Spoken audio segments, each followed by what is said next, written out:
नमस्कार. काय बोलू मी तुमच्या सर्वांशी मला कळत नाही. मी आव्हान केले पण माझं आव्हान तुमच्या दुःखाच्या, तुमच्या नैराश्याच्या पलीकडे त्याचा आवाज पोचत नाही की काय असं मला वाटतंय. गेल्या काही दिवसात ज्या तरुणांनी आत्महत्या केल्या ना, त्या आत्महत्येने मी जेवढी खचले तेवढं कदाचित कोणी खचलं नसेल.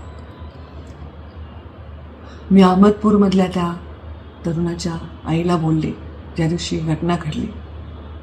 ती माऊली मला म्हणते, ताई तुम्ही टेन्शन घेऊ नका, त्याचा तुमच्यावर खूप जीव होता. अरे इतकं प्रेम, ह्याला शब्द मला सापडत नाही आहे. कदाचित त्याला अघोरी प्रेम म्हणतात, ते तुम्ही माझ्यावर करताय. प्रत्येक क्षणी एक एक कर्ज माझ्यावर चढवताय.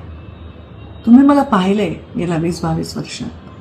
मुंडे साहेबांसारख्या पहाडासारख्या नेत्याला मी पाहिलेलं आहे भावनिक होताना, खचताना. मी त्यांना आधार दिला म्हणजे मी एवढी मोठी नाही की त्यांना आधार दिला, पण मी आधार द्यायचा भाव आणला. कारण माझ्या बापाला वाटू नये की मला मुलगी आहे आणि ती कोमल आहे.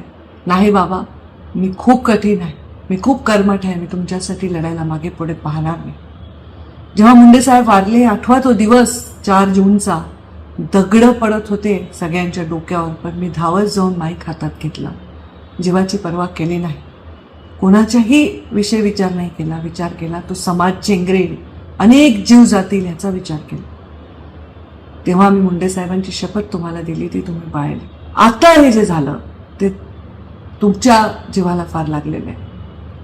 मग तुम्ही जर असं जिव्हारी लावून घेणार असाल आणि असे रस्त्यावर जाणार असाल, माझी शक्ती बनण्यापेक्षा जर अशा पावलांना उचलण्याचा प्रयत्न करणार असेल, तर राजकारणाचे पुढचं काय पाऊल उचलायचं असा माझ्यासारख्यांना प्रश्न पडतो. कारण माझ्या राजकारणामध्ये स्वार्थ नाही. मला स्वतःसाठी काही पाहिजे म्हणून मी करत नाही. माझं आत्तापर्यंतचं राजकारण उद्देशासाठी होतं. जेव्हा मला पद मिळालं तेव्हा मी गरिबांसाठी काम केलं. जेव्हा नाही मिळालं तेव्हा मी ती गोष्ट अत्यंत हसत खेळत झेलली आणि सकारात्मकतेने पुढे गेली. आणि हा पराभव काय आहे? हे राजकारण आहे. राजकारणामध्ये अशा वेळी येत असते. मला माहिती आहे की आत्तापर्यंतच्या इतिहासामध्ये अशा प्रकारे डायरेक्ट एखाद्या व्यक्तीला, एखाद्या वर्गाला, एखाद्या वर्णाला हीन लेखून कधी प्रचार झाला नाही. ते मनाला लागले, तुमच्या जिव्हारी लागले, मला मान्य. आपल्याला वंचितांचा आवाज बनायचा आहे. या संघर्षामध्ये आपल्याला त्या सगळ्यांना ताकद देणारी एक फौज बनायचा आहे. असं जीव देऊन भागणार नाही रे बाळांनो. मग मी कसं काम करू? मी तुम्हाला हात जोडून विनंती करते. मी तुमच्याकडे यायले पण माझा पायच उचलत नाही. सांत्वनासाठी माझ्याकडे शब्द नाही. मी येत आहे.